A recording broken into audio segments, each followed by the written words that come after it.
है तमाम और वही जान है, किसी से बरावे न कुछ कामे जान। जो वो मेहरबा हो तो कुल मेहरबा, अगरचे यहाँ क्या है और क्या नहीं, पर उस बिन तो कोई किसी का नहीं। कलम गो ज़बां अपनी लावे हजार, लिखे किस तरह हमद परवरदिगार, कि आजिज है यहाँ अंबिया की ज़बां। ज़बाने कलम को ये कुदरत कहा, वो माबूद यकता खुदाए जहां, जिसने किया कुन में कौनो मकान, दिया अक्लो इदराक उसने हमें, किया खाक से पाक उसने हमें। तो हाजरीन, गुलगुना कशाने आरिज़े शाहिदे बयान इस तरह फरमाती है कि भगवान राम की कृपा बनी रहे, ताकि चौबोली की ये कहानी बारंबार सुनाई जाती रहे और हर युग और हर दौर और हर मुल्क और हर खित्ते और हर जबान और हर मकाम और हर मकान और हर आसमान तले इस कहानी को सुनने वाले और सुनाने वाले पैदा होते रहे। दिल उछल के कहाँ पे आ जाता है। अरे दर्द और चिंता, गम और परेशानी सब अनाजों पे भारी है। ठकुराइन बेचारी दिन ब दिन दुबली होती जाती, दाना पानी जिस्म को लगना बंद हो गया, गोरा रंग झुलस के काला पड़ गया, हर वक्त सन सन दन दन तीरों की आवाज कान में पड़ती। अजीब ने क्या बुरा था मरना, अगर एक बार होता, और ये रोज रोज का 108 बार का मरना था।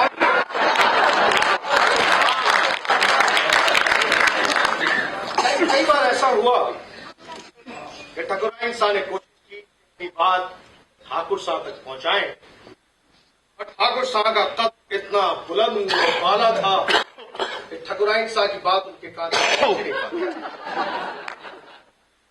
एक आध बार अगर बात पहुंच भी जाती, समझ के कहते क्या बात कर रही हो, रोज की बात छोड़ दे, तुम्हारे कहने, अरे वो मर्द ही क्या है जो औरत के कहने में, तो मर्द नहीं ठकुराइन साहब कहती सच है, जब हम इतने बड़े ठिकाने के ठाकुर हैं और तुम हमारी ठकुराइन हो तो तुम अदना कैसे हो सकते हो। फिर अपनी बात पर खुश होकर सच है, पत्नी के समक्ष उन्होंने 7 घेरे जो लगा लिए, पति की आज्ञा का पालन करना उनका धर्म था। पर हाजरीन हुआ यूं कि एक दिन ठिकाने के मैनेजर की भतीजी ठकुराइन साहब से मिलने आई। जैसे ही उसने ठकुराइन साहब का चेहरा देखा, हाय हाय जीजी, चेहरा कुन्ना गया है, रंग काला पड़ गया है, दुबली हो गई हो, अरे मुंह से फूटो, हुआ क्या है। अजी पहले तो ठकुराइन साहब ने चाह की बात को सुनी अनसुनी कर दे, पर ठिकाने की मैनेजर की भतीजी का इसरार करा। आखिर में ठकुराइन साहब ने अपनी नस से 108 तीर निकलने की सारी भतीजी को सुनाई। अब जो भतीजी ने सुना, हाय हाय जीजी, अगर मेरा शौहर मेरी नस से तीर निकाले, मैं तो उसे घोड़े का चारा खिलवाऊं, अपने पैर का धोवन पानी पिलवाऊं, मुश्के कसवा के मशहरी के इर्द गिर्द 7 चक्कर लगाऊं। हाँ अजी ये बात ठकुराइन साहब के दिल पे एकदम तीर की तरह जाके, पर ठकुराइन साहब की इतनी हिम्मत कहाँ थी कि ठाकुर साहब से ये बात कहे। बड़े लोगन की औरतन का काम होता है घूंघट काट के चुपचाप मर्दन के पीछे चलना। लेकिन एक दिन क्या हुआ कि पूस का महीना था, कड़ाके की ठंड थी। रात के वक्त ठाकुर साहब रंग महल में दाखिल हुए। इत्तेफाक से पूर्णिमा का चांद अपनी पूरी आबोताब से रोशन था। ठाकुर साहब ने चांद को देखा, हर तरफ छिटकी हुई चांदनी को देखा। इस झिलमिल चांदनी की, इस हसीनो करीब मंजर को देख के ठाकुर साहब के दिल में एक बड़ा मासूम और खूबसूरत सा ख्याल कौंधा कि हाय, अगर इस चांदनी रात में नट से तीर निकाले। ख्याल आ ही गया था तो ठहरना कैसा, लपक के नीचे गए, ठकुराइन से अपने दिल का ख्याल जाहिर किया। ठकुराइन लिहाज में तो कोई नहीं बेचारी और अंदर हो गई। उसकी आनाकानी देख के ठाकुर साहब साख्ता गुस्से में आगे कहने लगे, क्या बात करती हो जी, अरे हमारा निशाना कभी चूका है जो तुम इस तरह से बर्ताव कर रही हो। ठकुराइन ने मन में सोचा कि हाँ ठीक है, दिन की रोशनी में तो इनका निशाना कभी नहीं चूका था, पर ये तो रात है। अरे माना कि चांदनी रात है, पर है तो रात ही ना। और क्या चांदनी रात इसलिए होती है कि नथ से तीर निकाले जाए? चांदनी रात तो होती है कि दिल दिल का शिकार करे, नजरें नजरों से मिले, दोनों एक दूसरे से बातें करें, दिल की बात कहे। एक चमेली के मंडुए तले दो बदन चांदनी आग में जल गए। और ये मर्दुआ चांदनी रात का इस्तेमाल नथ से तीर निकालने के लिए करता है। आखिर ठकुराइन सराहना है। अब तो बिफर के बोली, मेरी मानो ना तो तुम अपना निशाना रोज चूक जाते हो। जिस दिन तुम्हारा तीर मेरे जिगर के आर पार होवे तो अपनी मंजिल को पहुंचे। ठाकुर साहब सुन के बड़े ताव में आकर, क्या बात कर रही हो जी? एक ठकुराइन होके, एक राजपुतानी होके ये बुजदरी दिखा रही हो, हैं? लोग क्या कहेंगे? राजपुतानी का खून पिया है कि नहीं? उठो चलो अभी छत पे हमारे साथ। हाथ पकड़ के खींचते हुए छत पे ले गए, वहां खड़ा किया, कमान साधी और जंग करके जो तीर निकला नथ के आर पार। साहब एक नहीं, दो नहीं, 108 तीर उस चांदनी रात में ठकुराइन की नथ के आर पार। आसमान में जितने तारे और चांद थे, ठकुराइन की बदकिस्मती का मजाक था। पर साहब मन का भार कौन कितने दिन तक सह सकता है? आखिर किसी दिन तो आदमी को मन का भार उतारना ही होता है। तो एक दिन ठकुराइन शाह से रहा न गया, उन्होंने अपनी बात ठाकुर शाह के सामने रख ही दी। अजी सुनो, वो टिकाने की मैनेजर की भतीजी आई थी, तो वो कह रही थी कि अगर मेरा समय मेरी तीर नथ निकाले तो मैं तो उसके गोले का चार खिलवाऊं, अपने पैर का जोड़ पानी और उसके कसवा के मुशायरी की एक साथ चक्कर लगाऊं। मैं नहीं, वो कह रही थी। अब जो ठाकुर शाह ने ये बात सुनी, स्तब्ध है। ठाकुर शाह को यकीन ही नहीं आया कि उनकी इतनी मासूम सी हरकत को कोई इतना बुरा मान सकता है। लपक के बिस्तर से खड़े हुए और कहने लगे, कहां है वो बदकम्माश औरत? हम अभी जाएंगे और उससे ब्याह करके आएंगे और उसके नथ से 108 नहीं 1008 तीर निकालेंगे। अब साहब दिल में जब ख्याल आ गया तब देर किस बात की थी। फौरन घोड़े पे सवार हुए, दो चार मुसाहिबों को लिया, ठिकाने के मैनेजर की कोठी पे आए।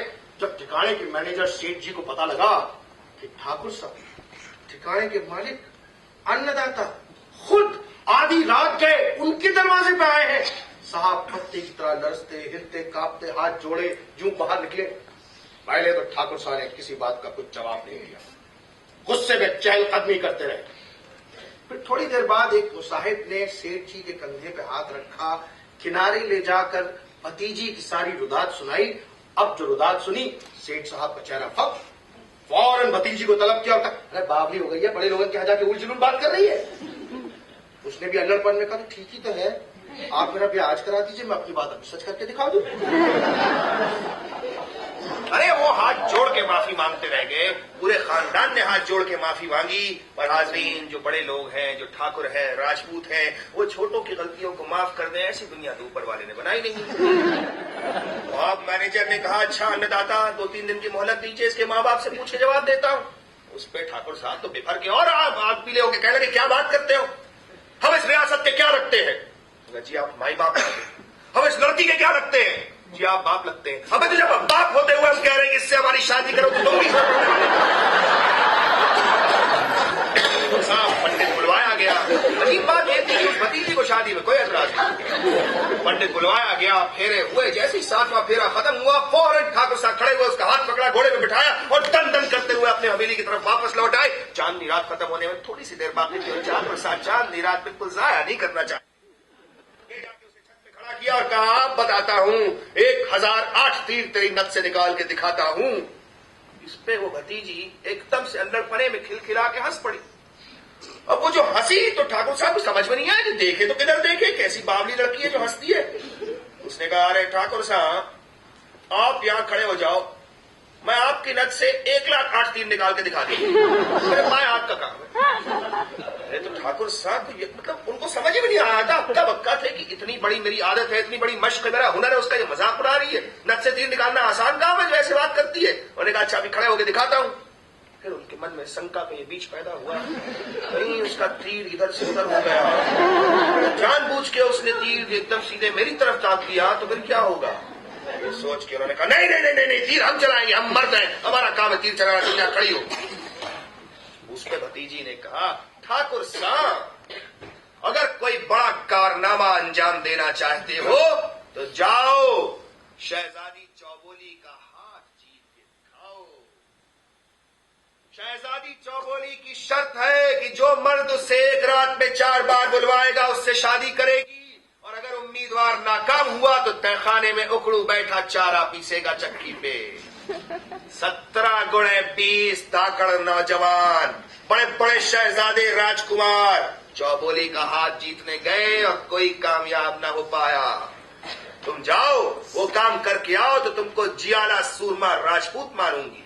साहब, ठाकुर साहब की राजपुतानी शान पर तो ये बट्टा लगने वाली बात है। पड़ोसी राज्य में इतनी बड़ी चुनौती और उनके कानो कान खबर तक नहीं। फौरन तीर कमान फेंका, काल करे सो आज करे सो अब में आस्था रखने वाले। उन्होंने कहा घोड़ा तैयार करो, हम अभी जाएंगे। साहब, घोड़ा तैयार किया गया। जरा बख्तर सर पे खोद पहन के, खंजर कटार छुरी तलवार सबसे लैस होकर जैसे चढ़ाई पे जा रहे हैं, उस तरह ठाकुर साहब घोड़े के ऊपर सवार आए थे। पर वो चिकने चेहरे नाजुक हाथों वाले राजकुमार, 17 गुणी 20 राजकुमार जो चौबोली का हाथ जीतने आए थे, 4 बार बुलवाना क्या, 1 बार भी ना बुलवा पाए थे और सब तहखाने में उकड़ू बैठे घोड़े के चारा के लिए चक्की पीस रहे थे। उस तहखाने में इतने नौजवान बनते और इतना चारा पीस रहे थे कि उस शहर में कोई मुफ्त में भी घोड़े का चारा देने को तैयार है। इस बार लेकिन बहुत कभी उम्मीद थी कि साहब कोई बहुत बड़ा उम्मीदवार आया है। तो शाम हुई, जोबदार आया, ठाकुर साहब को बड़े अदब और एहतराम से उस सवर्ण महल की तरफ ले गया जहां राजकुमारी चौबोली की बारादरी थी। ठाकुर साहब पकड़ के चलते हुए तलवार हाथ में पकड़े हुए बारादरी में दाखिल हुए। देखा जरदोजी के पर्दे लटके हैं, हर तरफ सैकड़ों पील जोत के दिए जलते हैं, कातिमो संजाब का फर्श बिछा है, मुरब्बा जवाहिर की मसहरी है, उसके ऊपर गहनों से लदी तली बुक्के नूर का आलम दिखाती राजकुमारी चौबोली बैठी है। ठाकुर साहब ने जो उसके नजर को देखा, कहने लगे मन में अपने की हाय हाय हाय, लगता है रोज सुबह जो सूरज निकलता है वो यही सवर्ण महल से निकलता है। नजरें उठा के चौबोली के चेहरे की तरफ देखा, शुआए तनवीरे हुस्न की चमक से नजर खीरा हुई, जी सनसना गया, हाथ पैर की कुव्वत जाती रही, करीब था कि गश खा के बेहोश हो जाएं कि तलवार के सहारे आपको संभाला और एकटक चौबोली की तरफ देखने लगे और देखते ही रह गए। 4 दीवारी के चारों तरफ 4 चोपदार नगाड़े लिए खड़े थे कि अगर चौबोली एक बार भी अपने लब को हिलाए तो हम नगाड़ों पे चोप दें। पर साहब, बरस गुजर गए थे, आज तक एक बार भी ऐसा मौका नहीं आया था। खड़े खड़े चारों चौबदार कटपुतली बन चुके। उधर ठाकुर साहब जो इतनी आन बान शान के साथ चौबोली का हाथ जीतने आए थे और चौबोली को बुलवाने आए थे, उनकी खुद की बोलती बंद। तलवार का सहारा लिए रात भर खड़े रहे और खड़े ही रहे। अब जब सुबह सूरज उदय हुआ और पहरेदार उनका कंधा हिलाने आया, तब ठाकुर की समझ में सारा माजरा आया। बमके चमके कहने लगे, अरे क्या बात करते हो, 108 तीर निकालता हूं नट से, 4 बार बुलवाना कौन सी बड़ी बात है, आप मुझे भी मौका दीजिए। पर साहब, पहरेदार कहां सुनने वाला था, धक्का मार के सीधे तहखाने में ले गया, चक्की के सामने पटका, 4 बोरी चारा पीसने के सामने रखी, पीसो। वहां तहखाने में जितने उम्मीदवार थे सब ठाकुर की दुर्दशा देखकर हंसने लगे। दुनिया में बेवकूफों की कमी नहीं है, ढूंढने इनके लिए एक तो मिलते हैं 1000। और साहब, ठाकुर के नगर में उनके ठिकाने पे जो उनके आदमी उनका इंतजार कर रहे थे, 7 दिन गए, 8 दिन गए, 9 दिन गए, अजी धूल का मरबला छोड़िए एक गर्द तक उड़ती नजर नहीं आई। 10वें दिन खबर आई कि ठाकुर साहब जो इतनी शान से गए थे चौबोली को बुलवाने, उनका खुद की बोलती बंद हो गई है और उकड़ू बैठे घोड़े का चारा पीस रहे तहखाने में। खबर ये भी आई है कि चारा पीसने में काफी कमी है, मगर इतना चारा पीसने को और इतना वक्त है, कभी न कभी तो यह महारत हासिल करी। जब उनकी गिरफ्तारी की खबर सुन के मैनेजर की भतीजी यानी छोटी ठकुराइन थी, उसने बड़ी ठकुराइन से कहा कि अच्छा मैं तीर्थ यात्रा को जाती हूँ, कुछ दिन में आ जाऊंगी। ये कह के वहां से निकली, चौबोली के नगर पहुंची, सराय में डेरा किया, वहां मर्दाना लिबास, जेबतन किया, कुर्ता पहना, धोती पहनी, नकली मूछ लगाई, यहाँ कुंडल पहने, हाथ में तलवार, ठाकुर गिरी साफा बांध के, जूतियां पहन के सीधे वहीं महल में पहुंची। नगाड़े पे चोप न दे पाई थी कि पहरेदार ने रास्ता रोका और कहा, अबे घर से लड़का है क्या है? अबे 17 गुणी 20 एक से एक धाकड़ पहलवान नौजवान चौबोली का हाथ में जीत पाए, उकड़ू बैठे घोड़े का चारा पीस रहे था खाने में। बहुत दूध के नाट टूटे नहीं, यहाँ चल पाए से। कोई जवाब न दिया, सीधे नगाड़े को चोप लगाई। पूरे शहर में खबर आग की तरह फैल गई। अरे साहब, एक ऐसा कमसिन नौजवान चौबोली का हाथ जीतने आया है कि जिसकी अभी मसें भी नहीं भीगी हैं। ओहो, उसकी जिंदगी का सूरज अभी उगा भी नहीं था कि डूबना चाहता है। खैर शाम हुई, चौबदार आया, छोटी ठकुराइन को उसी महल की तरफ, चौबोली के सवर्ण महल की बारहदरी में ले गया। छोटी ठकुराइन वहां दाखिल हुई, देखा वही पर्दे लटके हैं, वही पील जोत के दिए जलते हैं, वही फर्श है, वही मसहरी है, वही चौबोली के गले का जड़ाऊ हार है, वही उसकी शानदार चुनरी है। जो उसकी सूरत पर नजर पड़ी, छोटी ठकुराइन देखते ही खुद उसके ऊपर मर मिटी। कहे है, ऐसे हुस्न पे ऐसी प्रतिज्ञा बनती है, इस खूबसूरती की एक झलक के लिए सारी जिंदगी चक्की पीसना रवा है। इस हुस्न के एक दीदार के लिए आदमी बरसों कैद खाने की काल कोठरी में रहे तो भी सस्ता सौदा है। वो जालिम के मस्सी आलूदा दंदान, झलक में मोतियों से थे 2 चंदान, बड़े होठों पे थे ऐसे दमकते कि हो जो रात को जुगनू चमकते। बने 2 बुर्ज सोने के यहाँ हैं, कि सोने के कलश उन पर आया है। वही तो हुस्न के चश्मे की थी सोच, न थी वो नाव, थी एक जागती जोत।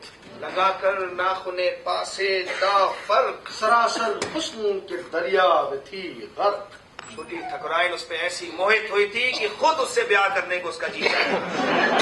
खैर वो आई तो चौबोली पे विजय हासिल करने ही थी, तो उसने ठाकुर साहब की तलवार पे हाथ रखा, तलवार को उठाया और बमक के बोली, भाई चौबोली ना तो हूं कहेगी, ना हाँ कहेगी, ना ही मेरी किसी बात का जवाब देगी। तो अब जो मैं कहानी सुनाने जा रहा हूं, उस पे हुंकारा कौन भरेगा? क्योंकि हुंकारा बिन कहानी जैसे नमक बिन खाना, जैसे शक्कर बिन शरबत, जैसे शीरा बिन शीरीनी। साहब, हर तरफ एक सुकूत जारी रहा, पर्दे वैसे ही गिरते रहे, चुनरी इसी तरह चौबोली के सर पे बैठी रही, चढ़ाऊ हार दमकता रहा, किसी ने कुछ नहीं कहा। उसने अपनी बात को फिर रखा कि अब जो मैं कहानी सुनाने जा रहा हूं, उस पे हुंकारा कौन भरेगा? क्योंकि हुंकारा बिन कहानी जैसे नमक बिन खाना, जैसे शक्कर बिन शरबत, जैसे शीरा बिन शीरीनी। तो वो मसहरी जिस पर चौबोली विराजमान थी, वो बोली, मैं हुंकारा भरूं। सच है, हुंकारा बिन कहानी आगे नहीं बढ़ती। तो जैसे ही हुंकारे का मसला शुरू हुआ, नवामद नौजवान ने अपना किस्सा शुरू किया कि आरिज़े शाहिद बयान इस तरह फरमाते हैं कि एक बार एक गांव में एक बहुत बड़ा आश्रम था। उस आश्रम के एक बहुत बड़े ज्ञानी, गुरु ज्ञानी, महाज्ञानी, भीषण ज्ञानी गुरु हुआ करते थे। उनका एक बड़ा आज्ञाकारी चेला था। तो एक दिन गुरु ने चेले से कहा, वत्स, इस दुनिया में से विलक्षण प्राणी जो देखने में चमचमाता, अपना परचम लहराता नजर आता है, जब करीब जाओ और उसको टटोलो तो खोखला नजर आता है। और भाई साहब क्या कर रहे? क्या ऊपर? अरे यार, है यार मैंने एक तीर छोड़ा था यार आसमान में यार। अच्छा, 6 महीने हो गए, उल्लू का बट्टा वापस 6 महीने से तीर नीचे नहीं आया है यार। पता नहीं समझ नहीं आ रहा हुआ क्या, किसी ने रख लिया उसको, मंगल ग्रह पहुंच गया। अब ये बात कही रहा था कि एक तीर आसमान से जन करता हुआ आया और सीधे जमीन में सुराख करके अंदर चला। और करिए, देख रहे हो 167 फीट अंदर चला गया है, अभी निकालता हूं। ये कह के उसने दूसरा निशाना साधा और अब जो तीर छोड़ा, सुर करते हुए 2 तीर निकले और फिर आसमान में चले गए। अब तो चेले से रहा न गया। उसने हाथ जोड़ के कहा, धन्य है मेरे गुरु। अरे मैं तो अभी आश्रम से निकला ही था कि इतना बड़ा अजूबा मुझे नजर आया। सारी रुदात उसको सुनाई और कहा, हुजूर आप मेरे साथ चलिए, हम दोनों मिलकर ऐसे ही और अजूबों की तलाश करते हैं। वो दोनों वहां से निकले, राह चलते जाते थे। चलते चलते चेले को प्यास लगी, एक बावली दिखी, उसमें पानी पीने को उतरा। अभी पानी पीने के लिए झुका था, पानी पी बिना पान लगे। पानी में अजीब गरीब अक्स देखा कि सामने एक पहाड़ी पे एक आदमी पता नहीं क्या देखता हुआ किलकारियां मारे जा रहा है, एकदम हंस रहा है, ताली पीट रहा है, कूद रहा है, उछल रहा है, पता नहीं क्या देख रहा है, सामने तो कुछ दिख नहीं रहा। 2 घड़ी चेले ने उसको देखा, फिर कहने लगा अजूबे से, अजूबे भाई क्या देख रहे हो, आदमी सीढ़ी हो गया लगता है, पता नहीं क्या देख के हंस रहा है। बेटा आदमी सीढ़ी हुए बगैर अजूबे की गत को नहीं पहुंचता। आओ चलो देखें क्या माजरा है। तो दोनों उसके साथ गए, वहां पहाड़ी पे पहुंचे। वो आदमी जो उछल कूद कर रहा था, उसके लगा, भाई साहब क्या हो रहा है, भाई साहब क्या देख रहे हो? यार सामने कुछ बुझ में घोड़े की दौड़ हो रही है और तुम कह रहे हो क्या देख रहे हो? लाल वाली हरी सनी की आ गया, क्या दौड़ रही है, क्या मजा भाई साहब कुछ यहाँ से कितनी दूर होगा? 700 क्या कोस? 700 कोस? आप 700 कोस तो दूर थे। जी 1000-1500 कोस तक देख सकता हूँ मैं, ये तो नजदीक है। धन्य हो, क्या गुरु की बात सत्सरितार्थ हुई गुरुदेव। उसने दोनों को सारा हाल सुनाया और कहा चलिए साथ चलते हैं और अजूबों को खोजते हैं। अब जो तीनों आगे बढ़े तो देखा कि क्या अजीब एक मंजर है। एक आदमी धौंकनी की तरह सांस फूंकता हुआ चला जा रहा है। रास्ते में जंगल, पहाड़, नदी, नाले, टीले, कंकाल जो आते हैं सब समतल हो जाते हैं और एक साफ सुथरी चिकनी सड़क बन जाती है। अब उससे रहा गया, ऐसे भी क्या कर रहे हो? सड़क बना रहे हो, ऐसा सड़क बना रहे हो। राजा परीक्षित की फौज आने वाली ना, उनके लिए सड़क बना रहे हो। ऐसी सांस मार और क्या, कहाँ तक जाएगी?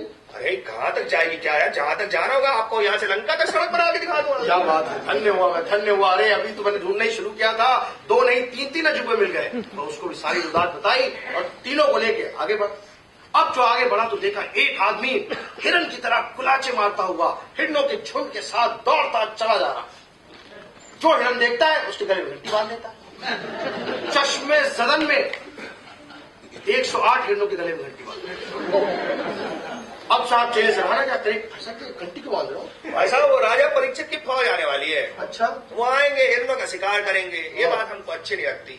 हम ना हिरणों के गले में घंटी बांध रहे हैं ताकि जिसके गले में घंटी होगी उसका शिकार न कर पाएंगे। तो जंगल के सारे हिरणों के गले में घंटी बांध।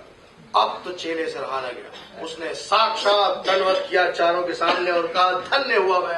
अरे मेरी मति मारी गई थी कि मैं अपने गुरु की परीक्षा लेने चला था। ये कह के चारों अजूबों की आरती उतारी, उन सबको जमा किया।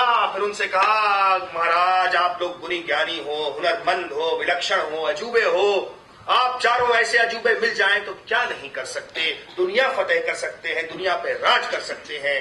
पर यही तो विडंबना है कि जो असली गुणी ज्ञानी हैं, जो असली विलक्षण हैं, जो असली अजूबे हैं, उनको दुनिया फतेह करने से कोई दिलचस्पी नहीं। और बड़े बड़े लंपट, दुराचारी, व्यभिचारी, अत्याचारी, बलात्कारी, चोर, बेईमान, डाकू, साजिशी बैठे दुनिया पे हुकूमत कर। राजा जी इनको नौकर रख लो, 5-5 लाख रुपए तनख्वाह देना एक एक महीने, वरना उसकी अवमान होगा और आपकी भी अवहेलना होगी। तो राजा जी ने सोचा मन में कि किसकी औकात है भाई साहब की आज के जमाने में 5 लाख रुपए महीना तनख्वाह मांगे, जब तक कि उसके अंदर कोई बहुत बड़ा हुनर ना हो। और राज करने में विघ्न तो आते रहते हैं। ये सोच के उन्होंने अजूबों को नौकरी में रख लिया। अब अजूबों को कोई काम तो था नहीं जो उनके शायान शान हो। दिन भराइश करना, रोटियां तोड़ना, पलंग तोड़ना, बस बैठे रहते थे। एक दिन एक काम ऐसा आया, ऐसी समस्या आन पड़ी जिसकी पूर्ति केवल अजूबे कर सकते। हुआ ये कि उस राज्य के जो राज पुरोहित थे वो बैठे राजकुमार की शादी का शुभ मुहूर्त निकालते। सब लगन मंडल देख के, पोथी पत्री नक्षत्र वगैरह गिनती करके, कुरिया डाल के, फाल वगैरह निकाल के, सब कुछ करके उन्होंने कहा, महाराज अरे ऐसी शुभ घड़ी की उत्पत्ति हुई है कि त्रेता युग के बाद से ऐसी उत्पन्न नहीं हुई होगी। महाराज ने कौन सी घड़ी? महाराज यदि अभी तुरंत 1.25 घंटे के अंदर अंदर कोई यहां से कुछ बुझ चला जाए और उनके खजाने से वो घोड़ा कसने की जीन ले आए जिसपे हीरे और जवाहिर जड़े हैं और उसको यहाँ घोड़े पे कस के राजकुमार की सवारी करवाई जाए, तो महाराज 1 लाख वर्ष तक आप के कुल में राजयोग ही राजयोग है। और साहब 1.25 घंटे में कोई आदमी कुछ दौड़ के जाए और वहां से जीन उठाए और उठा के वापस ले आए? नहीं, ये तो भाई नामुमकिन है। अरे नामुमकिन क्या साहब, असंभव है। असंभव नहीं, अकल्पनीय है। अजी अकल्पनीय क्या गप है, कौन बंगालियों की लड़ाई हुई। लेकिन साहब, चक्रवर्ती राजा महाराजा के राज बनने का नशा सार्वजनिक स्थानों पे अपना बुत बनाने से ज्यादा होता है।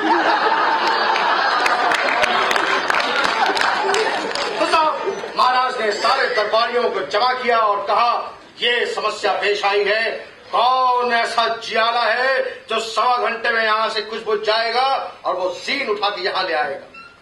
जैसे ही दरबारियों ने सुना, बड़ी विनम्रता के साथ हाथ जोड़ के आग्रह की महाराज से। महाराज देखिए, बात यह है कि हमें तो इतनी तनख्वाह ही नहीं मिलती कि हम इतना बड़ा काम करें। जिन बड़े बड़े मुस्टंडों को आपने रखा है, बड़ी बड़ी तनख्वाहों पे पलंग तोड़ रहे हैं, उनसे क्यों नहीं ये काम करवाते हैं। महाराज को ये सुझाव अच्छा लगा। उन्होंने फौरन चारों उन अजूबों को बुलाया, तलब किया। जैसे ही अजूबे सामने आए, उन्होंने ये मसला रखा। ये कौन सी बड़ी बात है महाराज? भगोड़े अजूबे ने कहा, अजी 1.25 घंटे में तो मैं 3 बार दौड़ के चला जाऊंगा। इस पर दूरदर्शी अजूबे ने कहा, जीन तो मुझे साफ नजर आ रही है, मेरी आंखें चौधिया नहीं, लग रहा है उसमें हीरे मोती नहीं, सूरज और चांद टके हुए हैं। उधर चौबोली खामोशी से ये कहानी सुन रही है। मनी मन उसे गुस्सा आ रहा था कि क्या बकवास कर रहा है। और मसैरी हुंकारे में हुंकारा बन जाए। फौरन उसने अपने बयान को जारी रखते हुए कहा, साहब देखिए, 2 अजूबों को तो काम मिल गया, अब बाकी 2 अजूबे क्या करेंगे? तो उस पर रास्ता बनाने वाले अजूबे ने कहा, मैं यहीं से धौंकने की तरह सांस मारूंगा और बस जितने भी रास्ते में नदी नाले पहाड़ सब समतल हो जाएंगे, साफ सुथरी सड़क यहां से बन जाएगी, आप चहलकदमी करते हुए चले जाइए और जीन लेके वापस आ जाइएगा। उस पर तीरंदाज ने कहा, और अगर रास्ते में राजा परीक्षित की फौज ने हमला किया या चोर डाकुओं ने जीन चुराने की कोशिश की, तो मैं यहीं से निशाना साधूंगा और सबको हलाक कर दूंगा। साहब, ये बात अभी खत्म भी नहीं होने पाई थी कि वो जो भागने वाला भगोड़ा था नजर से गायब हो गया। ऐसा लगा कि यहाँ था ही नहीं। आप जो दूरदर्शी अजूबा था, उसने दूर से मंजर आंखों देखा हाल बयान करना शुरू किया। महाराज निकल गए यहाँ से, कुछ बुझ पहुंच गए हैं, अरे खजाने में दाखिल हो गए हैं, अरे कोई पहरेदार भी नहीं है वहां, जीन निकाल ली वहां से, अब वापस आ रहे। अरे जीन क्या चौंधियारी महाराज, मेरी तो आंखें यहीं से चौंधियारी। वापस आ गए महाराज, आधे रास्ते में रुके, ओहो बरगद का पेड़ है, वहां विश्राम करने के रुकते हैं। अच्छा महाराज, अरे उनकी तो आंख लग गई है। अरे ओ महाराज, उतनी देर में महाराज एक सांप निकल आया है। अब क्या होगा महाराज? सांप अगर उनको डस लेगा तो हमारा तो सारा काम अधूरा रह जाएगा। उस पे उस तीरंदाज ने कहा, आप मुझे बताइए सांप कहाँ है, मैं अभी निशाना लगा के उसे हलाक कर देता हूँ। तो दूरदर्शी ने कहा, अगर आप महाराज 3 डिग्री का कोण बनाए जुनून की तरफ, और फिर 5 डिग्री का कोण बनाए शुमाल की तरफ, और फिर 1 डिग्री का कोण बना के मगरिब की तरफ अगर आप तीर छोड़ेंगे, सीधे नाक के फल पे। साहब, तीरंदाज ने वैसे ही कोण बना के अब जो निशाना साधा, तीर नाक की फन पे जाके लगा, नाक त्योरा के जमीन पे गिरा। गिरते वक्त दुम जाके सोते हुए अजूबे की पांव पे लगी, उठ के बैठ गया। सोचने लगा, अरे मैं सो क्यों रहा हूं, मुझे तो दरबार में होना चाहिए था। अजी ये बात खत्म भी नहीं होती कि दरबार में पहुंच जो सीन देखी, लोगों ने जो सीन देखी, जो महाराज के हितैषी थे वो तो अश अश कर उठे, और सारे दरबारी जो थे वो जलन के मारे मर उठे। जो जीन वहां पहुंची तो राजा जी ने बड़े मुस्कुरा के तारीफी नजरों से रानी की तरफ देखा, रानी ने मुस्कुरा के वापस तारीफी नजरों से राजा की तरफ देखा, राजा ने रानी को देखा, रानी ने राजा को देखा। उतनी देर में रानी जी ने कहा, महाराज ये तो बताइए, आपने बड़े बड़े अजूबे पाल रखे हैं, पर इन चारों अजूबों में से सबसे बड़ा अजूबा कौन है? आप साहब महाराज जी सोच में पड़ गए। महाराज जी ने कहा, दरबारियों सब यही करना। जहां पर किस्से को रोककर उस नौजवान किस्सा ने उस मसैरी से पूछा, तो बोल भी मेरी मसैरी, इन चारों में से सबसे बड़ा अजूबा कौन सा है? ओह, उसमें कौन सी बड़ी बात है, ये तो बहुत छोटा सा सवाल है। सबसे बड़ा अजूबा वो घोड़ा है जो इतनी जल्दी भाग के गया, उतनी दूर से जीन लेके आ गया। नहीं, सबसे बड़ा अजूबा रास्ता बनाने वाला था। रास्ता बनाने वाला कैसे सबसे बड़ा अजूबा था?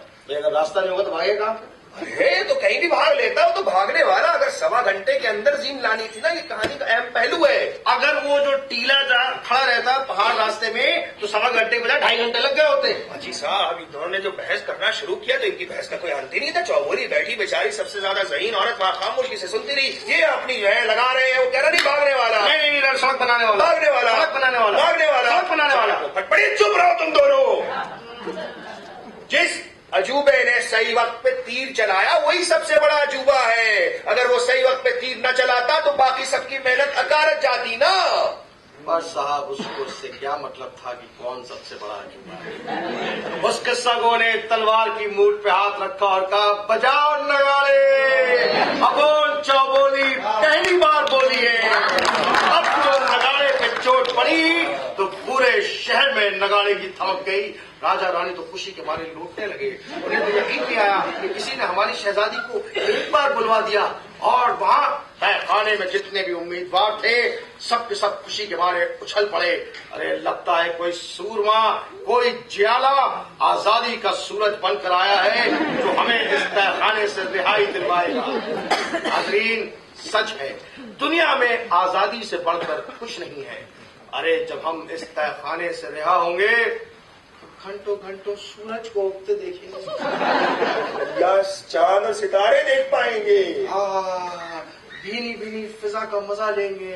अरे हम फूलों को खिलते, भंवरों को गुनगुनाते, बादलों को गरजते, अरे बिजलियों को कड़कते, पेड़ों को लहलहाते, अरे नदियों को कलकलाते और झरनों को बहते देख पाएंगे। आजादी, इस कैद खाने से आजादी, चौबोली की गुलामी से आजादी, इस हब्स से आजादी, आजादी। हाज़रीन, 10 मिनट का वक्फा यहाँ पे।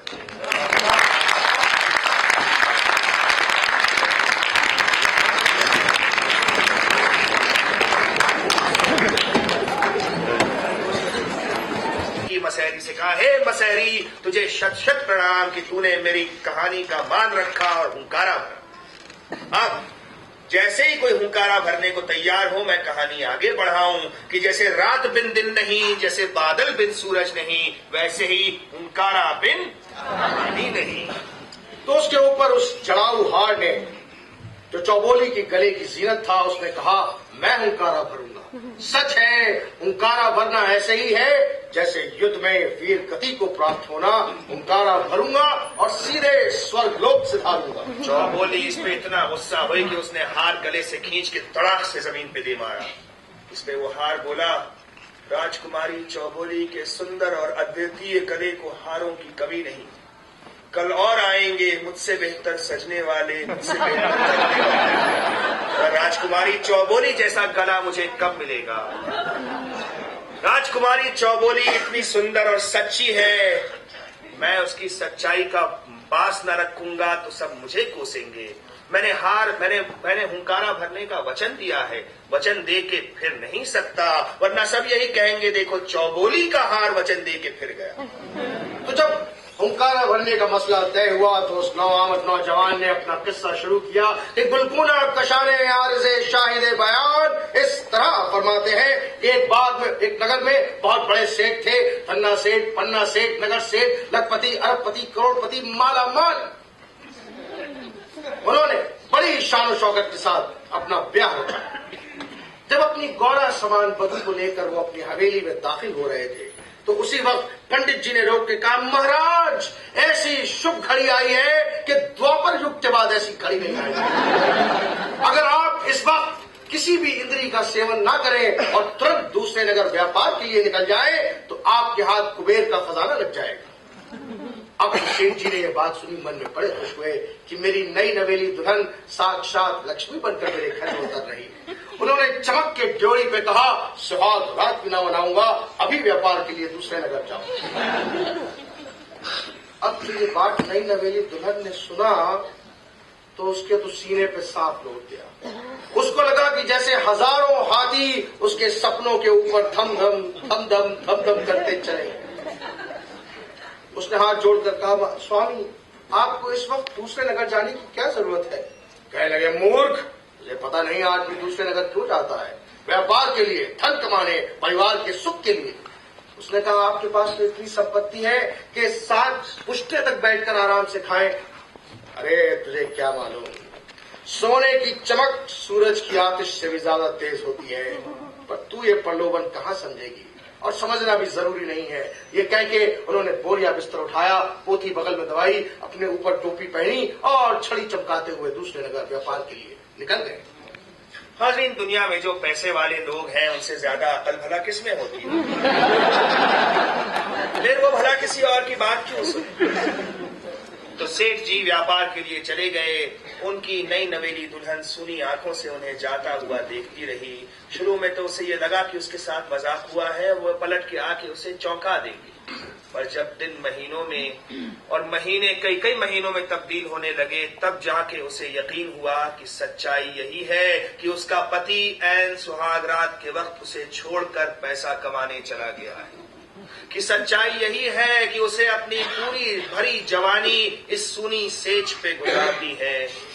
सच्चाई यही है कि इन संसार के माया जाल में जो सबसे बड़ी चीज है वो है पैसा।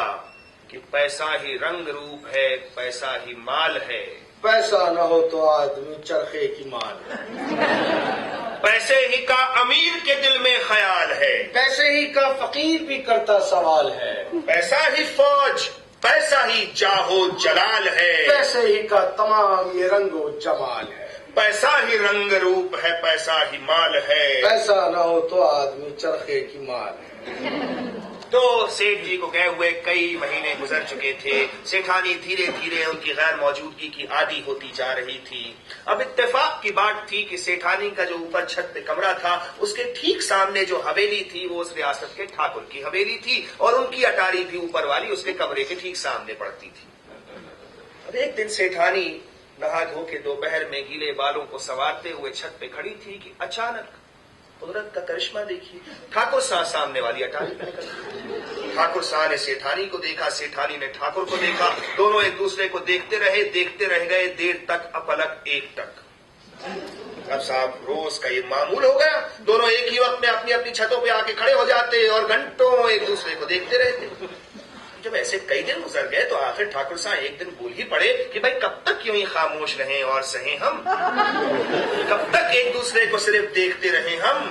कब तक बात को आगे न बढ़ाएं हम? इस पे सेठानी बोली, ना बाबा ना, अरे यहाँ तो सांस लेती तो सांस को पता लग जाता है। देवरानी जेठानी नन सबकी सब मेरी फिराक में रहती है। जो तो बदनामी से बड़ा डर लागे है, तुम ही कोई तरकीब करो।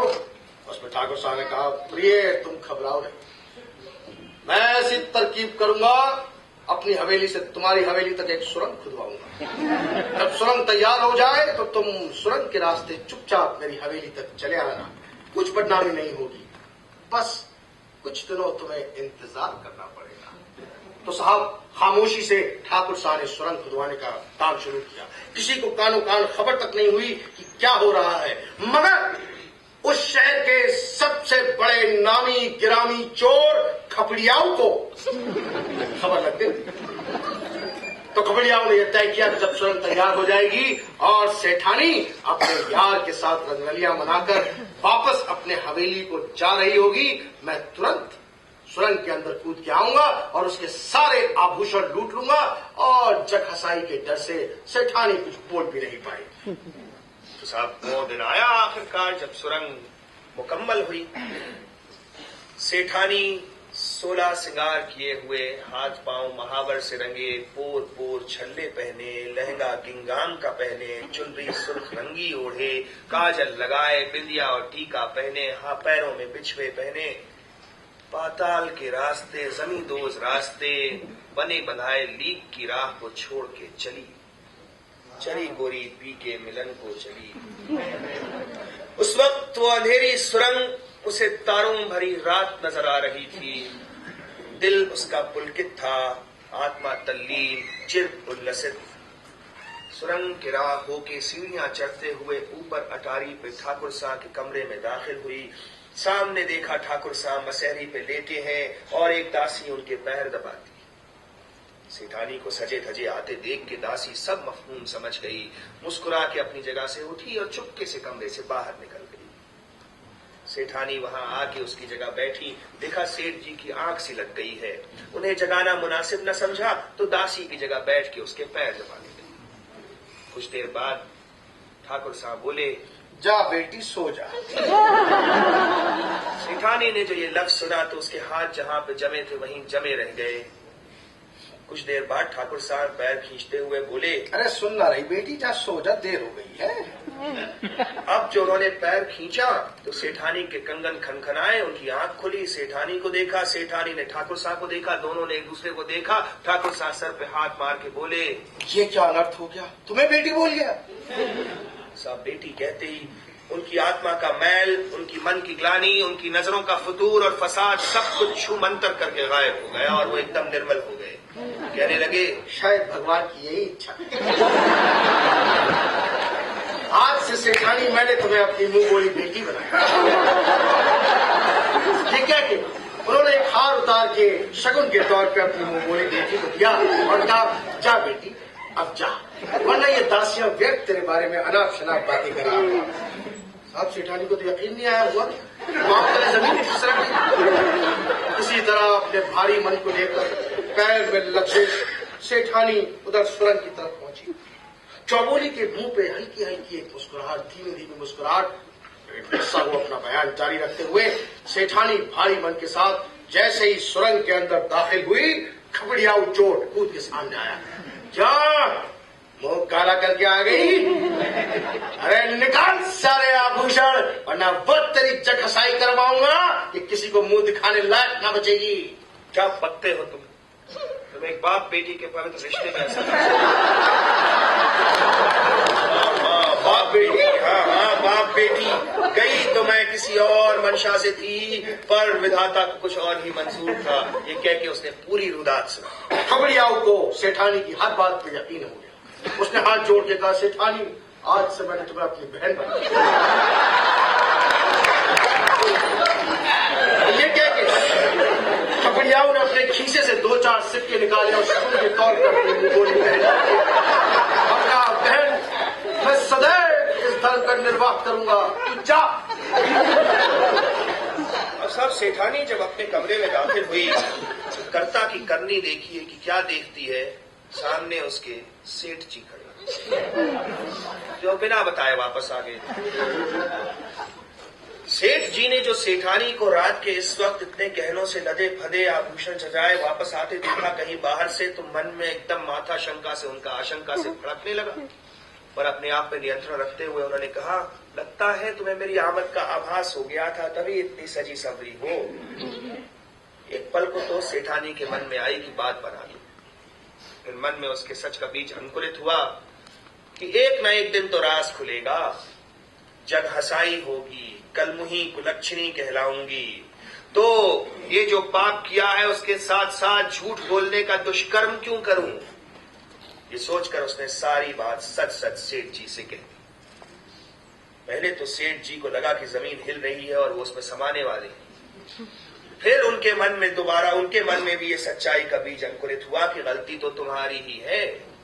अगर तुम इसे ऐसे सेज से छोड़ के ना जाते तो ये दिन ना देखने को मिलता। अरे भरा बादक कहीं तो बरसेगा, पका हुआ आम अपना रस टपकाएगा कि नहीं। ये सोचकर और इस बात पे गौर करके कि दरअसल कुछ हुआ भी तो नहीं था, उन्होंने सेठानी को माफ करने का फैसला किया।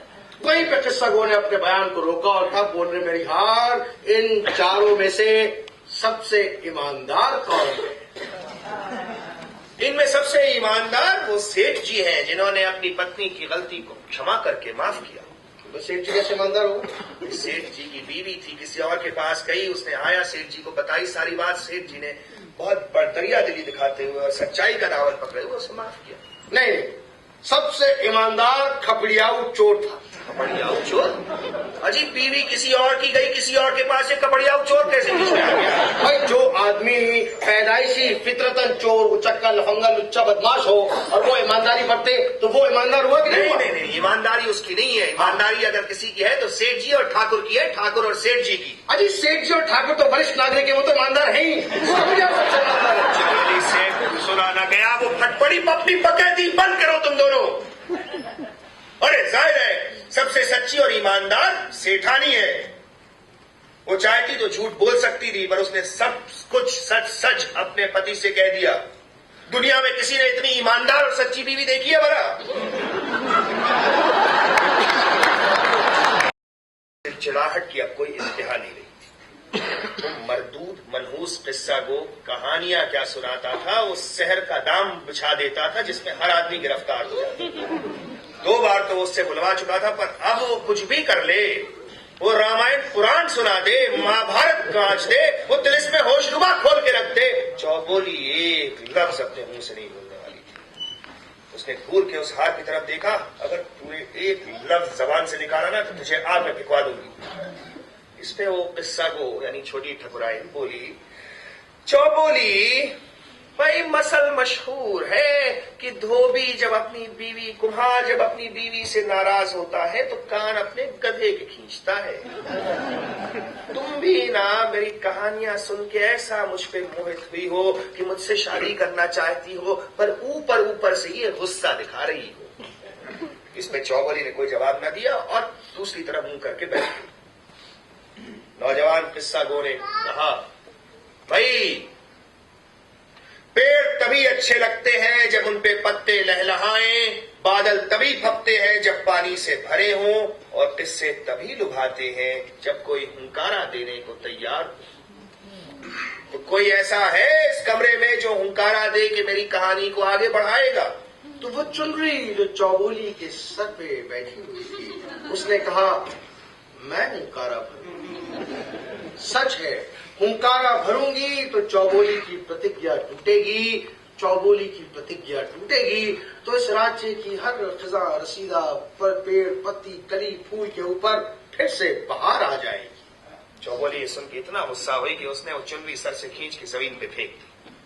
चुनरी उसके सर से क्या हटी, ऐसा लगा कि 14वीं रात का चांद बादलों को छांट कर सामने आ गया है, अपनी पूरी याबोताब से जलवागर हो गया है। ऐसा लग रहा था कि पूरी कायनात का हुस्न सिमट के उस कमरे में आ गया है।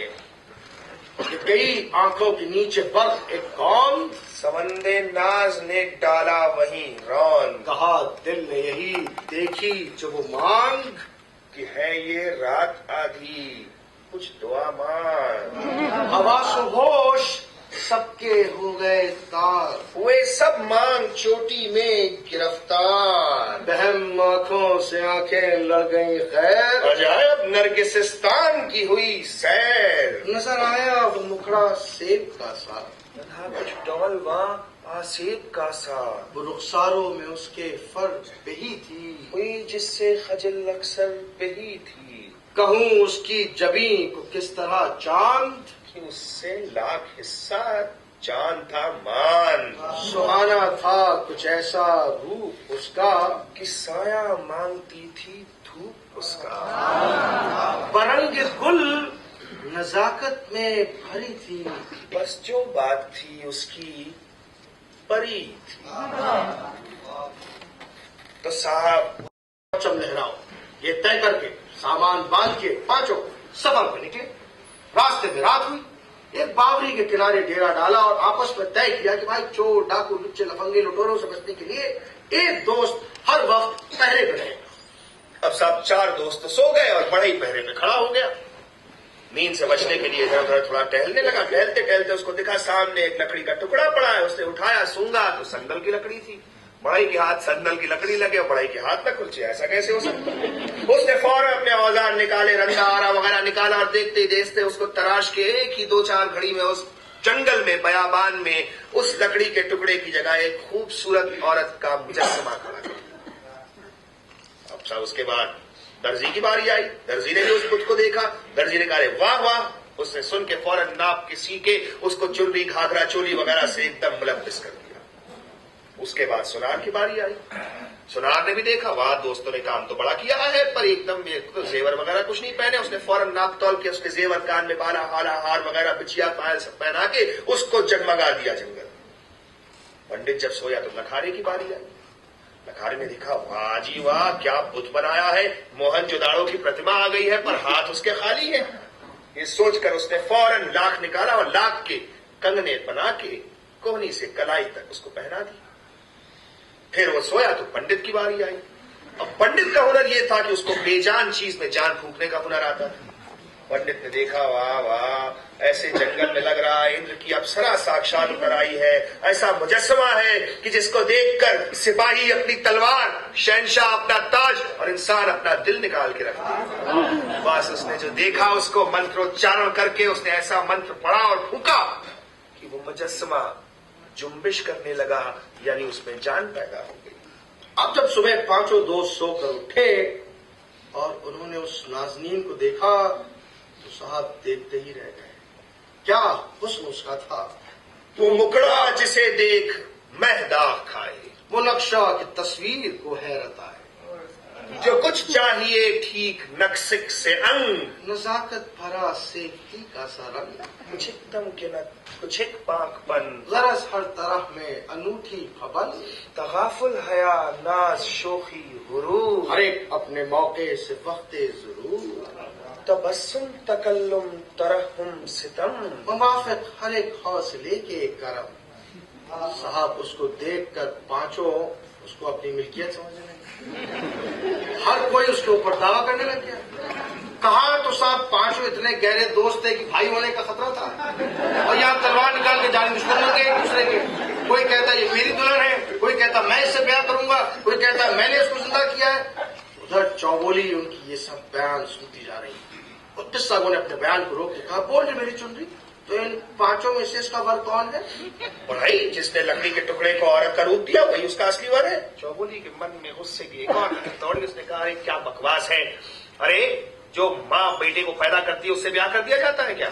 नहीं नहीं नहीं, उसका असली वर तो पंडित है जिसने उस पर जान फूकी है। अरे नहीं साहब। फिर चौबोली एकदम फिर से गुस्से से उबली कि अरे माँ बाप की समान है, जिसने उस पर जान फूकी है, माँ बाप से बेटी का ब्याह किया जाता है क्या? नहीं नहीं, बाप वो दोनों अपने लगे हुए हैं। कह रहा बड़ाई पंडित पंडित बड़ाई पंडित बड़ाई पंडित बड़ाई पंडित बड़ाई पंडित बड़ाई पंडित बड़ाई पंडित पंडित। एकदम से चौबोली पट पड़ी। अरे चुप करो तुम सब, कुछ समाज क्षेत्र में ऊंच नीच का हिसाब है कि नहीं है? पूरा समाज ये बात जानता है कि जो दुल्हन के हाथ में कंगना पहनाता है वही उसका असली वर होता है।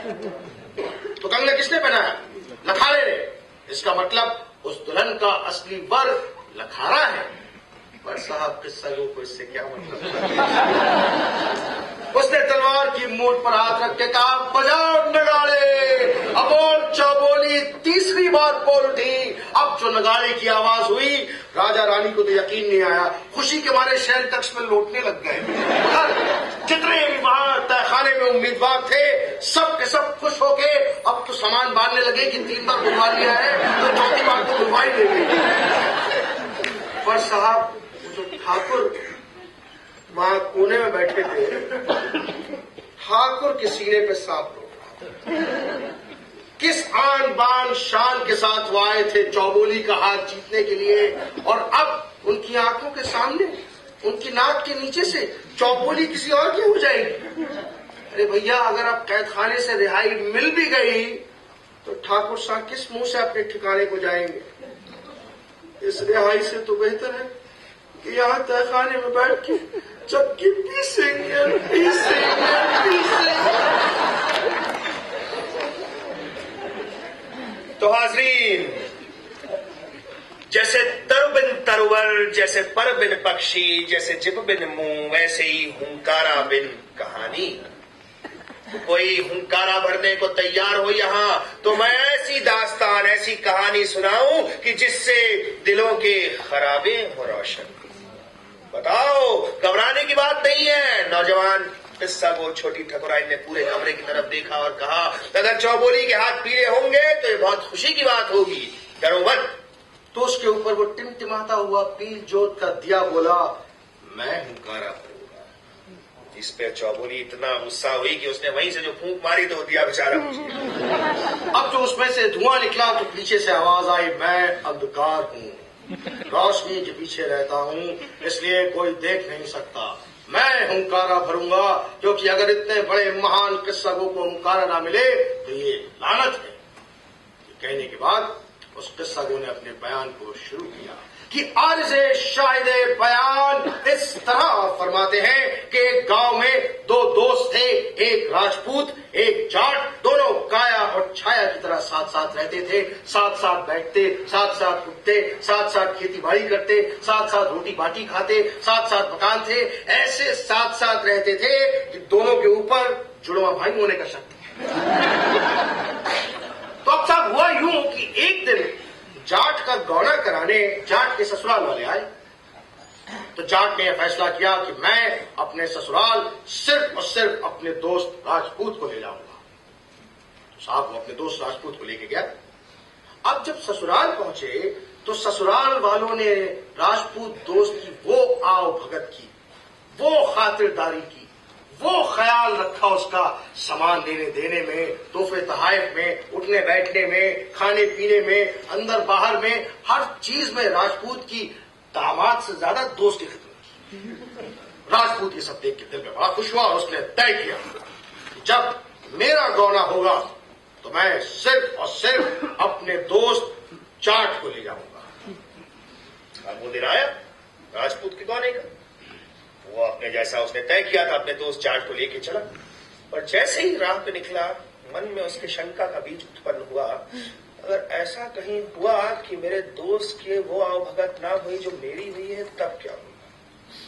अब घुमड़ ये ख्याल उसके दिल में कौन रहा है कि अगर उसके साथ वो बर्ताव ना हुआ, उसका वो इस्तेकबाल ना हुआ, उसको वो मान सम्मान ना मिला, तो कैसे मैं अपना राजपूती आन बान शान को लेकर क्या करूंगा, उसको कैसे मुंह दिखाऊंगा, उसके साथ कैसे मेरी दोस्ती रहेगी। वो दोनों चले जाते हैं। जाट तो खैर जाट था, वो इन सब बातों से बेनियाज था, और राजपूत के मन में घूम के वही बात आ रही है।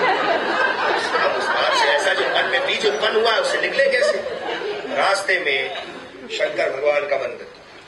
राजपूत शंकर भगवान का परम भक्त था, वो उसके इष्ट देव थे। उसने दोस्त से कहा तुम जरा ठहरो, मैं अंदर जाके आता हूं। अंदर पहुंचा, भोलेनाथ के सामने हाथ जोड़ के उनकी आराधना की और कहा, हे महादेव, देवन पते, पार्वती पते, ईश्वरेश, नीलकंठ, पंचानन, दुखहरण, वामदेव, महादेव, गंगा शिखर, जटाजूट, डमरू, डम डम डम डम डम डम बाजे, सुकरण। महादेव, तुम तो सब कुछ जानते हो, तुम अपनी तीसरी आंख से सब कुछ देख रहे होगे। तुम जानते हो मेरा दोस्त मुझे कितना अजीज है। देखो, अगर उस मेरे ससुराल में मेरे दोस्त के साथ वैसे ही हुआ जैसा मैं चाहता हूं, तो 11.25 रुपए का चढ़ावा चढ़ाऊंगा। लेकिन महादेव, भोलेनाथ, अगर जरा भी कुछ अनिष्ट हुआ, कुछ भी ऊंच नीच हुई, तो मैं भी तुम्हारा परम भक्त हूं, यही तुम्हारे सामने प्रण लेता हूं, यही तुम्हारी नजरों के सामने अपनी जान ले लूंगा। क्या तुम में इतनी शक्ति है कि अपने इस प्रिय भक्त को इस तरह से अपने ऊपर कुर्बान होता देख सको? ये कह के वो बाहर निकला और वो दोनों ससुराल पहुंचे। भोलेनाथ के चरणों में। अब उधर साहब दोस्त बैठा बाहर ये सोच रहा, क्या बात है, इतनी देर हुई, अंदर गया, बाहर नहीं आ रहा, चल के देखूं क्या माजरा है। तो जाट बहुली से उतरा, अंदर दाखिल हुआ। खुदा ये नजारा दुश्मन को ना दिखाए जो एक दोस्त को देखने को मिला। अब जो उसने दोस्त की लाश को देखा तो उसने मन में सोचा, जब दोस्त ही जिंदा नहीं तो मैं जी के क्या करूंगा। तलवार उठाई, अपनी गर्दन पे रखी, शक अपनी गर्दन उड़ा दी। सर एक तरफ, थर दूसरी तरफ। खून का एक फव्वारा निकला और जाट का खून राजपूत दोस्त के खून में जाकर विलीन हो गया। जिंदगी में भी साथ रहे और मौत में भी साथ रहे। उधर नई नवेली दुल्हन सोच रही, कहीं ऐसा तो नहीं कि दोनों दोस्त अंदर जाके बातों बातों में भूल जाऊं कि दुल्हन भी है। तो वो बहुली से उतरी, हिलते कांपते डरते हुए अपने मन को संभाले वो मंदिर के अंदर दाखिल हुई। पर ऐसा मंजर राक्षस दिल को बिना खुदा दिखाए जो उस नई नवेली दुल्हन को देखने को मिला। चीख मार के नीचे गिर गई और उसने मन में सोचा, आप ससुराल जाके क्या करेंगे? यही कहेंगे, लक्ष्मी, अरे खाई अपने पति को। अब जब भोलेनाथ को खून की प्यास लगी गई है तो भोलेनाथ को प्यासा क्या छोड़ना। दुल्हन ने भी तलवार को उठाया, अपनी गर्दन पे रखा कि तभी मां पार्वती प्रकट हुई और बोली, रुक जा बेटी, रुक जा। भोलेनाथ मन के नशे में ऐसे धुत हुए कि उनको पता नहीं चल पाया कि क्या आनंद। तू चिंता मत कर, दोनों के सर उठा के उनके धड़ से लगा दे, दोनों पुनः जीवित हो उठेंगे। ये कह के मां पार्वती गायब हो। उस बदहवास दुल्हन ने कांपते हाथों से सर उठा के धड़ से लगाए और उस बदहवासी में वो ये ना देख पाई कि उसने अपने स्वामी का सर जाट के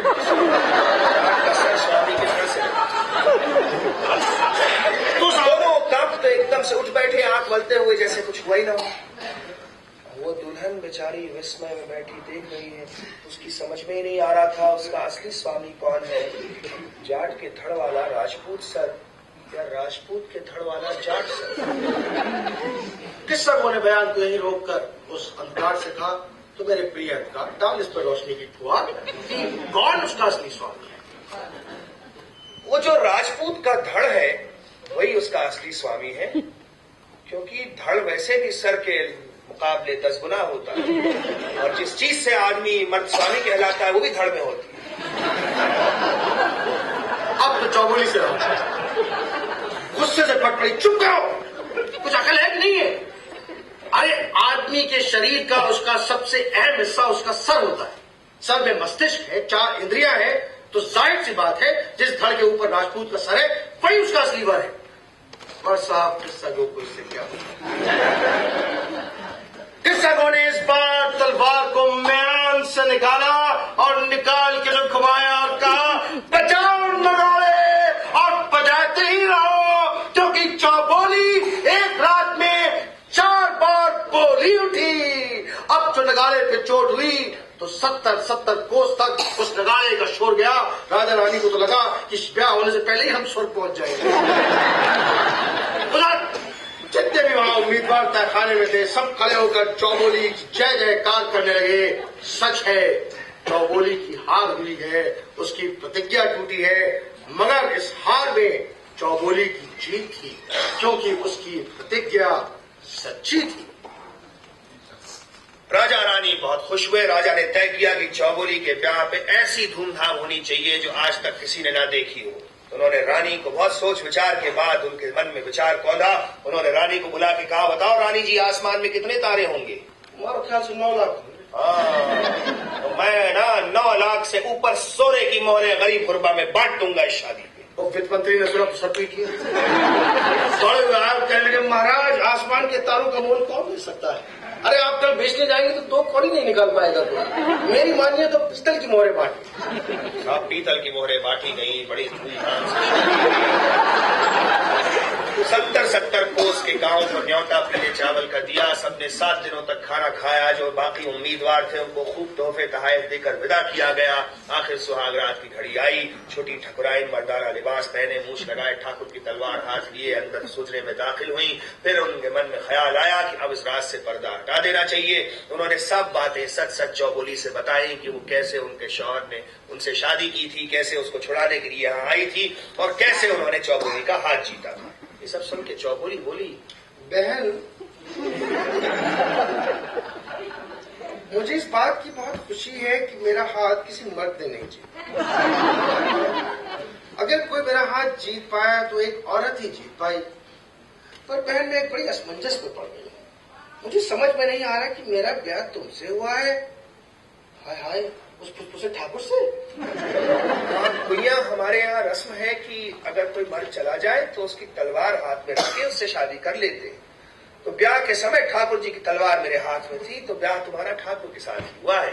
हाय तौबा, 17 गुणी 20 एक से एक लहीम शहीम नौजवान पहलवान, वो तो मुझसे ब्याह न कर पाए और मेरा ब्याह हुआ तो इस हर दिमाग फुसफुसे मोटे अधेड़ उमर के उल्लू के पट्टे ठाकुर से। जी, तुम मुझसे इतनी ज्यादा अक्लमंद हो कि मैं तुमसे क्या कहूँ, पर मन में विचार आया है सो कह देती हूँ। बात यह है कि देखो, जहाँ तक हम औरतों का ताल्लुक है, दुनिया के सारे मर्द एक बराबर हैं। सूरत भले सबकी अलग अलग हो पर सीरत तो एक ही है। कोई औरतों की नथ से तीर निकलवा के उनमें गुलाम बनाना चाहता है, कोई उनको नौकरी करवा के गुलाम बनाना चाहता है, कोई कहने से लात फांक के गुलाम बनाना चाहता है, कोई कुछ करवा के, कोई कुछ करवा के। चाहते तो सब यही है कि हम उनकी मर्जी के गुलाम बनी रहे। तो देखो, मैंने अपनी बात पूरी की। अपने उस ठाकुर से नथ छुड़वाने की आदत छुड़वा दूंगी, तीर से तीर चलवाने की। हम दोनों सुख से रहेंगे। और तुम्हारी जहां तक बात है तो यही क्या कम है कि आज के संगलाख जमाने में तुमने ये नहर काटी कि ऐसी प्रतिज्ञा की और उसको पूरा करके दिखाया। कोई मर्द तुम्हारा हाथ न जीत पाया। अब भैया, हम तुम दोनों साथ रहेंगे, मिलके जो करना है सो करेंगे, इसको ठाकुर को कौवा हकाऊ बन के खड़ा कर लेंगे, हमारी हिफाजत क्या करेगा? तो साहब कोई न जान पाया कि रात भर दोनों गुइयों में क्या बातें। सुबह जब हुई तो साहब बड़ी शान और शौकत के साथ जोड़ी रुखसत की गई। साहब हाथी, ऊंट, दुनिया भर के तोहफे, तहाइफ, बहुलियां लाद के उनके साथ जहेज के सामान में भेजी गई। चलते वक्त छोटी ठकुराइन ने राजा और रानी से कहा कि वो जरा मोटे से ठाकुर वो तहखाने में पड़े हैं, उनको जहेज में शामिल कर दीजिए, उनको भी साथ। तो साहब हुक्म के मुताबिक ठाकुर साहब लाए गए और उनको खड़ा कर दिया गया। चलो जाओ। साहब दोनों तीनों लोग चले। अब जब आधे रास्ते में पहुंचे तो छोटी ठकुराइन ने सोचा कि अब राज को राज रखने का कोई फायदा नहीं, तो वो छोटी ठकुराइन बनकर ठाकुर साहब के सामने आई। अब जब ठाकुर साहब ने छोटी ठकुराइन को देखा, धौंकनी की तरह सांस चलने लगी। करीब था कि गश खा के चक्कर खा के गिर जाए, तो ठकुराइन ने संभाला और कहा, अरे ठहरो ठहरो, रुक जाओ रुक जाओ रुक जाओ, अगर तुमको कुछ हो गया तो 3 औरतें विधवा हो जाएंगी।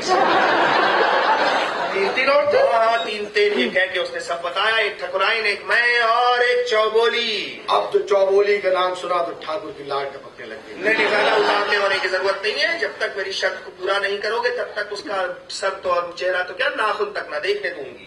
कौन सी शर्त? क्या क्या उसने शर्त याद दिलाई, ठाकुर साहब फौरन तैयार हो गए। हाँ साहब खुशी खुशी उन्होंने घोड़े का चारा खाया। चरणामृत समझ के उन्होंने पैर का धोवन पानी पिया और मुश्के कसवा के दुल की चाल चलते हुए मसहरी के साथ चक्कर लगाया। लेकिन जैसे ही ये सारा काम खत्म हुआ, प्रतिज्ञा खत्म हुई, हाथ जोड़ के छोटी ठकुराइन से बोले, शयन कक्ष के बाहर ये खबर नहीं जानी चाहिए, वरना ठिकाने में मेरी मर्दानगी पे पट्टा लग जाएगा। साहब वो तीनों लोग वापस ठाकुर साहब के ठिकाने पे पहुंचे। बड़ी ठकुराइन की नस से तीर निकलवाने की अजियत जो खत्म हुई तो वो दिन दूने रात चौगुने फूलने लगी कि इतने कुछ ही दिनों में उनके लिए 2 मसहरी की जरूरत पड़ने लगी। राजा रानी ने अपना राजपाट सब चौबोली और ठाकुर साहब और छोटी ठकुराइन के सौंप के जाकर संन्यास आश्रम लिया और दिन रात जप करने लगे कि भगवान अगले जन्म में भी राजयोग ही देना।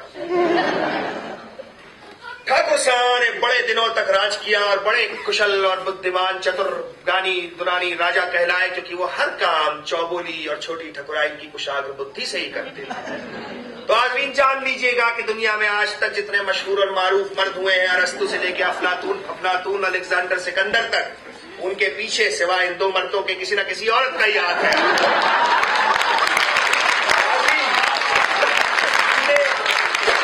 चौबोली के ये 4 बोल 4 सुखन आपको सुनाए। ये 4 सुखन 4 बोल आप जाके औरों से कहिए, ताकि चौबोली की ये दास्तान विजयदान देथा का नाम, हमारा काम आगे बढ़ता रहे, लोग सुनते रहें, सुनाते रहें कि सुखन हाजरीन जो है वही है सब कुछ, कि पिला मुझको साथी शराबे सुखन, कि मफ्तू हो जिससे बाबे सुखन, सुखन की मुझे फिक्र दिन रात है, सुखनी तो है और क्या बात है। सुखन के तलबगार हैं अक्लमंद, सुखन से है नामे निकोया बुलंद, कहाँ रुस्तमों की वो अफरासियाब, सुखन से रही याद ये नकल ख्वाब, सुखन का सदा गर्म बाजार है, सुखन संज उसका खरीदार है, सुखन का सिला यार देते रहे, इलाही सुखन के कदरदान हमेशा रहे जब तलक दास्ताने सुखन, इलाही रहे कद्रदाने सुखन, इलाही रहे कद्र